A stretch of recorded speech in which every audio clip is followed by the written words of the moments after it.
Assalamu alaikum, dear friends. How are you? I welcome you here on my training channel. My name is Abdul Khalik.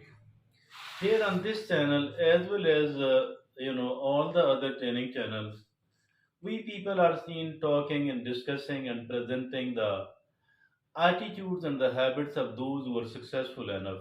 That is really good. I think that we need to look upon the situation from another angle as well. What is this angle? It is, looking upon the habits of those people who are unsuccessful, who are unhappy. Why? The reason is that, unless and until we know it, we will not be able to understand how dangerous these attitudes or habits are. Apparently, it might not be that much, problematic, but as a matter of fact, these are quite dangerous and we must be avoiding all of that. So dear friends, so let's make it a topic of discussion today. And while we are going to discuss it, I have chosen certain things. These certain things are actually eight in number. These eight attitudes or habits of the unsuccessful people ensure their failure, ensure their unhappiness. So that is, let's look upon what are those eight things so that we do avoid all of those eight things at all cost, because these does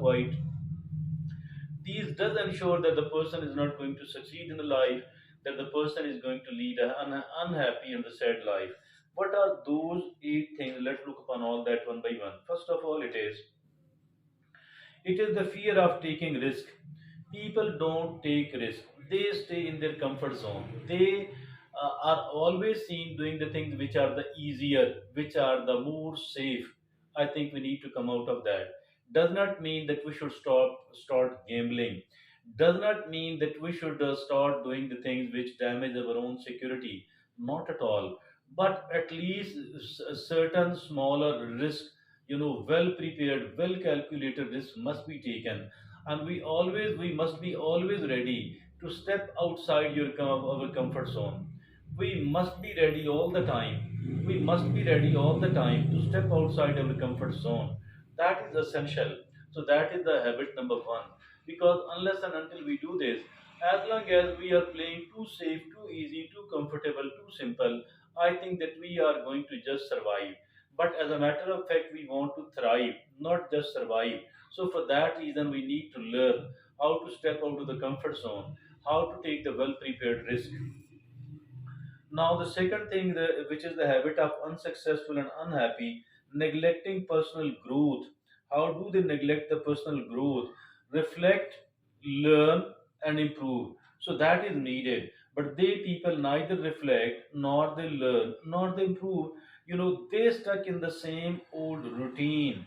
Fear of facing our own imperfections. So it's not just one time thing, but a continuous learning. So, striving to become the best version of yourself. We need to strive. We must be always striving to become the best version of ourselves. That is what is called the personal growth. Neglecting the personal growth is their firm habit. Now, dear friends and fellows. Now, the third thing is succumbing to imposter syndrome. They start the self doubting. There are self doubt, lots of self doubts in their own mind. So they people think that maybe I'm not original, maybe I'm not genuine, maybe I'm lacking the capability, maybe other people are superior. So they people are always lacking, they're lacking the self confidence. We need to bring the self confidence. Other people are just like me. Maybe I'm better in certain ways, maybe they are better in certain ways, but I'm as capable as other people. So dear friend, and more capable as compared to some of the people. So I need to become confident enough instead of succumbing to the imposter syndrome, that I'm fake, I'm not original. This is their third psychological habit. Now the fourth is neglecting the value of community. I think networking is very important. We should always be trying to develop our network. We should always be trying to improve our relationship with other people, and we should always be ready to make a bit of sacrifice. We should always be the ready to become the first one, to take the first step, to extend our hand. of friendship, and then to base this relationship on the mutual respect and empathy, mutual respect and empathy. We need to find the common ground. Instead of focusing upon the differences, let's try to focus upon what is common between the two of us. So that is, that is, neglecting the value of community. We need to develop the network, the genuine network, this way which I described. The fifth is disregarding the powers of creativity. What is this power of creativity? We are going somewhere but the route is blocked. What we do now, the route is blocked. What we do now, we try to adopt an alternative way. In the same manner, this the creativity says, if at all the one problem is not being solved by one way, we need to try another way. We need to use our ingenuity, our creativity here in this regard.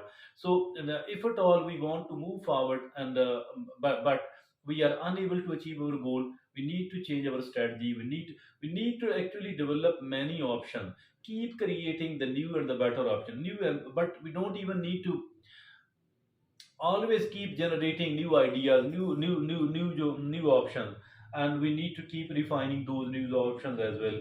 Now, the dear friends and fellows, now the sixth is, overemphasis on positivity. That is something strange. Over, we need to emphasize the positivity. Positivity essential, essential, essential, essential. But why to ignore? Why to ignore the feelings of sadness, the feelings of anger, the feelings of disappointment? So these are not the signs of weaknesses or failure, but a natural part of human experience.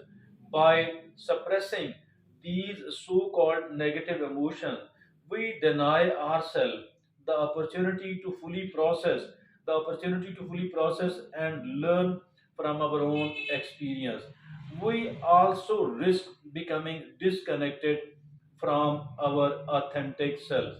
We also risk dis- being disconnected from our authentic self if at all we are denying these emotions. So, my dear friends and fellows, I think that we need to, which can lead to feelings of emptiness and lack of fulfillment. Now, the seventh bad habit of these people is failing to take responsibility. They don't take responsibility.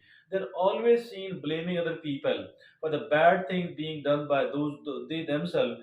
They're always seen, blaming other people. We should stop blaming other people, and we need to focus upon what does lie in our own control, and what does lie in our own control we need to perform better here. So in this manner we can somehow, the eighth bad habit of those people is obsession with material wealth. Material wealth is very, very important, very, very important indeed.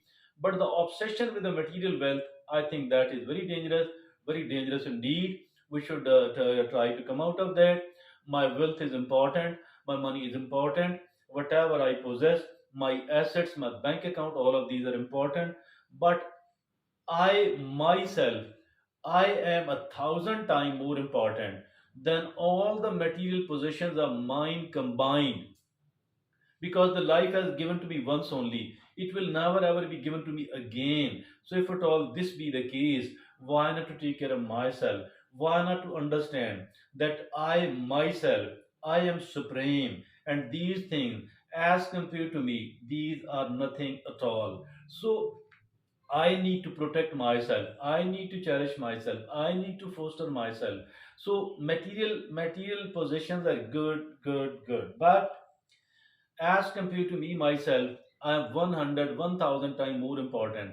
So even if at all I don't have any sort of material possession, if at all everything else has gone, all the money is gone, all the assets have gone, I still have every right to become a happy person, to live happily, to live a fuller life, to be able to live a fuller life despite everything else happens at the same time, despite the fact that all of my possessions have gone even in a single second. I shall live my life even fuller even after that. So this should be the spirit. So that's all from me at the moment. Thank you very much.